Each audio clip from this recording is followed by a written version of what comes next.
Yes, we would definitely recommend that a first home buyer called you guys for some support with the process of buying their first home.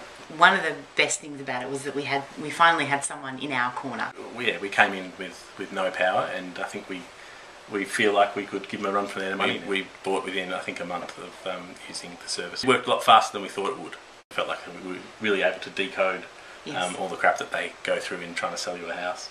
And we felt armed with knowledge, which was the real key for us, because we had none. Each year at the Home Buyer Show, we'd wander around trying to find a service like this.